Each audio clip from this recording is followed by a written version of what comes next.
আসসালামু আলাইকুম, সবাইকে শুভেচ্ছা জানাচ্ছি।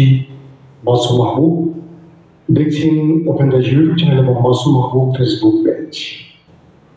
মাসুম ভাইয়ের দোকানের সামনে অনেক লোক ভিড় করে আছে আপনার কথা শোনার জন্য। মামুন পশ্চিমবঙ্গ বাঙ্গাল থেকে দেখছেন না? পৃথিবীর যে প্রান্ত থেকে যারা দেখছেন সবার জন্য শুভকামনা। আপনাদের জন্য থাকছে আজ বেশ কিছু ব্রেকিং খবর। যেহেতু তারাবির নামাজে যাবেন, সংক্ষিপ্ত সময়ের জন্য এই লাইভটি আমি করছি। প্রথম ব্রেকিং খবর আপনাদের জন্য, নেতানিয়াহু কি বেঁচে আছেন? আবার নতুন করে এই গুজবে মার্কিন যুক্তরাষ্ট্রের পলিটিশিয়ানরা প্রশ্ন তুলেছেন। তার মানে এখনো আপনাদের কাছে খুশির খবর আসার সুযোগ রয়েছে। পাশাপাশি ইরান কি বলছে, যদি বেঁচে থাকে নেতা কাকু, সেক্ষেত্রে ইরান কি করবে তারও চমকপ্রদ তথ্য এসছে। পাশাপাশি মার্কিন যুক্তরাষ্ট্র যারা বিশ্ব মোড়ল দাবিদার, সুপার পাওয়ার, পৃথিবীর কাছে যে সাহায্য চেয়েছিল আমেরিকা, আজকে দিনের প্রথম ভিডিওতে বলেছিলাম, তারপর বিশ্ব নেতারা ট্রাম্প কি বলল, এবং আজ সারাদিন দুটো দেশের মধ্যে যে তাণ্ডব লীলা চাল খামিনি বাহিনী, সেটা দেখে ওই দেশটির অবস্থা খারাপ হয়ে গেছে। পাশাপাশি মার্কিন বেশ কিছু স্থান প্রকাশ্যে ড্রোন গিয়ে হিট করেছে এবং সেই ড্রোনের ফুটেজ ইরান বিশ্বের কাছে রিলিজ করে দিয়েছে। এবং আরব রাষ্ট্রগুলো এখন বুঝে গেছে তাদের দীর্ঘদিনের মিত্র বা বন্ধু ফলস ফ্ল্যাগ অপারেশন করছে। আবারও ফেসে গেল দুইজন নেতা কাকু ড্রাম চাচ্ছে। চলুন এই খবরগুলো আপনাদের একটা একটা করে দেওয়ার চেষ্টা করছি। চট্টগ্রাম থেকে দেখছেন না? জি। নারায়ণগঞ্জ থেকে, নেত্রকোনা থেকে, লেবানন থেকে, লক্ষ্মীপুর থেকে, চাঁদপুর মতলব থেকে, জি দর্শক, দুবাই থেকে ইকবাল। প্রথম যে খবরটি দিয়ে শুরু করতে চাই, সোশ্যাল মিডিয়ায় একটি ভিডিও রিলিজ করেছে ইরান। দেখা গেছে এই ড্রোন খুব চমৎকার মুডে, বিনোদন মুডে না, একদম হানিমুন মুডে ঢুকে গেছে মার্কিন একটি বেজের মধ্যে। মার্কিন যুক্তরাষ্ট্রের যে বেসগুলো আছে সেই বেজে ড্রোনটি ঢুকেছে। কোনো ইন্টারসেপ্টর, কোনো মিসাইল সেটাকে লক্ষ্য করে হিট করতে পারছে না। ড্রোনটি সেই সীমান্তের ভেতরে ঢুকলো, বেজের ভেতরে ঢুকলো, বেজের পুরো অবকাঠামোর পিকচারগুলো, ভিডিওগুলো ইরানের হেডকোয়ার্টারে রিলিজ করলো। কি কি আছে সব দেখালো ইরানের হেডকোয়ার্টার। তারপর সেই ড্রোনটি কামিকাজি, যেহেতু আত্মঘাতী যেহেতু ড্রোনটি, অনায়াসে বেজে সবচেয়ে গুরুত্বপূর্ণ স্থানটার মধ্যে গিয়ে হিট করে নিজেও ধ্বংস হলো, সেটাকেও ধ্বংস করলো। এই ভিডিওটি রিলিজের সঙ্গে সঙ্গে আমেরিকার জনগণ প্রশ্ন তুলল, আমেরিকার প্রতিরক্ষা ব্যবস্থা কোথায়, যারা তাদের নিজেদের বেজকে রক্ষা করতে পারছে না? একটা বেজের মধ্যে ঢুকে কি করে ইরানের ড্রোন অনায়াসে, একদম খুব লো ডিস্টেন্স থেকে দেখা যাচ্ছে, ভিডিওটি আমরা দেখলাম বসে বসে, অনায়াসে ঘুরছে, বেড়াচ্ছে হানিমুন মোড়ে, হ্যাঁ মনে হয় যে গান শুনছে হেডফোন দিয়ে, তারপর ঠিক টার্গেটে হিট করে সেটাকে ধ্বংস করে দিল। এটা দিয়ে ইরান বোঝালো তাদের শত্রুদের প্রতিরক্ষা ব্যবস্থাকে তারা ভেঙে চুরমার করে দিয়েছে। এরপর তারা সফলভাবে সেখানে আক্রমণ করছে। এর মানে এখন ইরান চাইলে ওই দেশটি যে কোনো টার্গেটে হিট করতে পারবে। পুরো satellite system, communication system, radar system, প্রতিরক্ষা ব্যবস্থাগুলোকে তারা ধ্বংস করে ফেলেছে। এরপর দ্বিতীয় একটি ভিডিও রিলিজ করা হলো, সেখানে দেখা গেল ইরান বলছে যে আরব আমিরাতকে ব্যবহার করে ইরানের বাণিজ্যিক নগরীতে হিট করেছে মার্কিন যুদ্ধ বিমান। এই অভিযোগ তুলে ইরান বলছে যে যেহেতু আমাদের বাণিজ্যিক স্থানগুলোতে, অর্থাৎ ব্যাংক, বিমা কার্যালয়গুলোতে টার্গেট করেছে আমেরিকা, এবার আমরা আমেরিকা সেই স্থানগুলো টার্গেট করব। এটা গতকালকে ইরান বলেছে, আমি আমার লাইভে বলেছিলাম। এবং ইরান তালিকা প্রকাশ করে দিয়েছে কোন কোন ভবন তারা হিট করবে, এবং সেই ভবনগুলোর সকল নাগরিককে বলেছে আপনারা চলে যাবেন। সেই ভবনে যারা কাজ করে নিরপরাধ মানুষগুলোকে বলছে যে আপনারা সবাই সেই কার্যালয় থেকে বেরিয়ে যান, আমরা আক্রমণ করতে যাচ্ছি। এরপর আরব আমিরাতের সিটি ব্যাংক, বিশাল এক ভবন, সেই ভবনের ভেতরে ইরানের মিসাইল এবং ড্রোন হিট করে সেই ভবনটাকে উড়িয়ে দিয়েছে। আরব আমিরাতে ইরান বলছে যে তোমরা আমাদের শত্রুদেরকে তোমাদের দেশে বসে আমাদের উপর আক্রমণের সুযোগ দিচ্ছ, এটার মাসুল এখন তোমাদের গুনতে হবে, তোমরা যে কাজ করবে তার ফল পাবে। পাশাপাশি ইরান এটাও বলল আমাদের যে টার্গেটগুলোতে হিট করা হবে আমরা ঠিক সেই টার্গেটগুলোতে বেছে বেছে তোমাদের হিট করবো, এবং ইরান তাই করছে। যেখানে ইরানের হিট হচ্ছে ইরান তার প্রতিশ্রুত মতো সেখানে হিট করছে।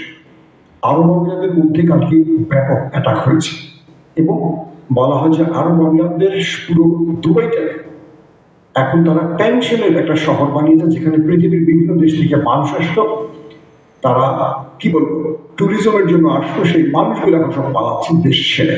পুরো গালফ কান্ট্রি এখন ভুতুরে অবস্থা হচ্ছে আস্তে আস্তে ইরানের ভয়ে। 3 নম্বর গুরুত্বপূর্ণ খবর, নেতাকাকুর বাড়িতে এবং ড্রাম চাচুর ঘাঁটিগুলোকে টার্গেট করে ব্যাপক অ্যাটাক করেছে কালকে খামেনি বাহিনী। ড্রোন এবং মিসাইলগুলোর মাধ্যমে এত ম্যাসিভ আকারে হিট করেছে যে খুব বেশি ইন্টারসেপ্ট করতে পারেনি প্রতিরক্ষা ব্যবস্থাগুলো। এবং নেতাকাকুর বাড়ির লোকজন বলছে এটা কোন দেশ, এটা আমাদের কোন ইসরায়েল, যেখানে আমরা আমাদের গর্বের কোন প্রতিরক্ষা ব্যবস্থাকে দেখছি না মিসাইল বা ড্রোনকে ইন্টারসেপ্ট করতে।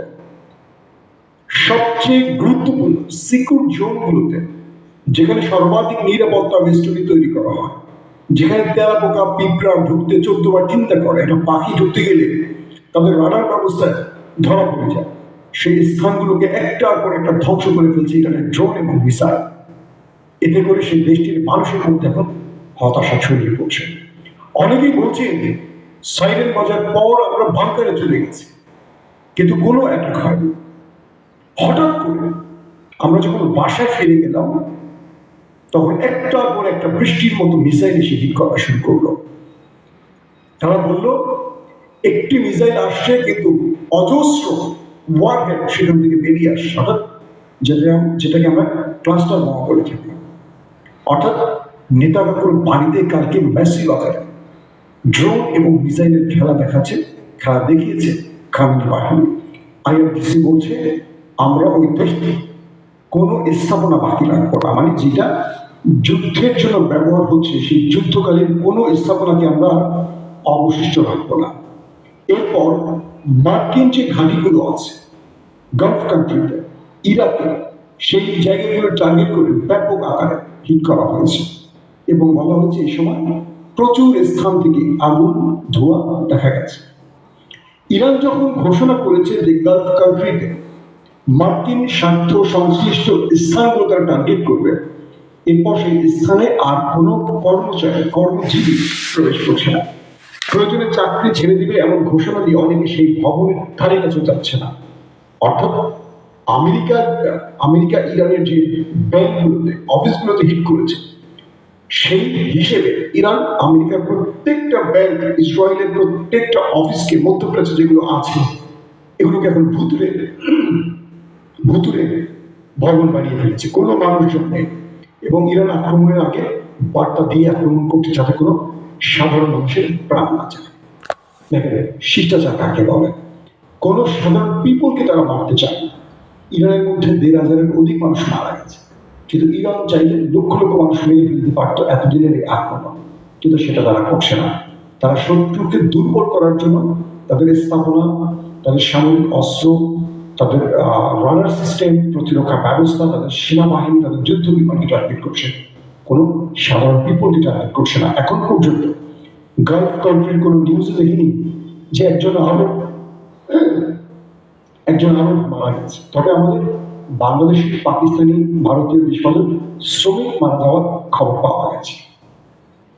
4 নম্বর ব্রেকিং খবর, আরব রাষ্ট্রগুলো বুঝে গেছে তাদেরকে ইরানের বিরুদ্ধে যুদ্ধে নামাবার জন্য তাদের দীর্ঘদিনের মিত্র আমেরিকা এবং ইসরায়েল ফলস ফ্ল্যাগ অপারেশন করতে পারে বা করছে, ধরেন একবার। সেই হিসেবে গালফ কান্ট্রি, সৌদি আরবের একজন ব্যবসায়ী পলিটিশিয়ান, খুব গুরুত্বপূর্ণ ব্যক্তি, তিনি আজ স্পষ্ট বলেছে, আমেরিকা তুমি আমাদের ভূমি ছেড়ে চলে যাও, তোমাদের জন্য আজ আমরা মার খাচ্ছি। তিনি স্পষ্ট করে বলেছেন, আমাদের গালফ কান্ট্রির উচিত প্রত্যেকটি দেশ থেকে সেই ঘাঁটিগুলোকে এখন বন্ধ করে আমাদের নিজেদের মধ্যে সম্পর্ক সৃষ্টি করা, অর্থাৎ ইরানের সাথে একটা আলোচনা করে এই যুদ্ধ বন্ধ করা। তার মানে আমেরিকার বিরুদ্ধে আরবরা এখন প্রকাশ্যে কথা বলা শুরু করে দিয়েছে। পাশাপাশি ফার্স্ট ফ্ল্যাগ অপারেশনের ব্যাপারে ওমান, সৌদি আরব স্পষ্ট বক্তব্য দিয়েছে। তারা বলছে যে আমাদের দেশের গুরুত্বপূর্ণ অনেক জায়গায় অ্যাটাক হচ্ছে। ইতিমধ্যে লুকাস নামের একটি ড্রোন হিট করেছে আরবের কয়েকটি গুরুত্বপূর্ণ স্থানে। এরপর এটিকে ভালোভাবে পর্যবেক্ষণ করে দেখা গেছে এটি ইরানের শাহেদ ড্রোনের কপি, নট শাহেদ ড্রোন। অর্থাৎ ড্রোন চাচ্চু তার বাহিনীকে দিয়ে শাহেদ ড্রোনের নকল কপি বের করে সেটি দিয়ে ফলস ফ্ল্যাগ অপারেশন করছে, এমন অভিযোগ তুলেছে ইরান। এবং তুরস্কে, আজারবাইজান, সাইপ্রাসে ব্রিটেন বা কি বলবো ইংল্যান্ডের ঘাঁটি, সৌদি আরবের কয়েকটি গুরুত্বপূর্ণ তেল ঘাঁটি, কাতার, কুয়েতের কয়েকটি তেল ঘাঁটিতে যে আক্রমণ হয়েছে, এই আক্রমণগুলো ছিল ফলস ফ্ল্যাগ অপারেশন। আমার দর্শককে তো আর ফলস ফ্ল্যাগ অপারেশন বলতে হবে না, সবাই তো জানেন কম বেশি, না? আমি তো একাধিকবার এই কথাটি গত কয়েকদিন ধরে বলছি। আবার একবার বলি যারা আজকে নতুন যোগ হয়েছে,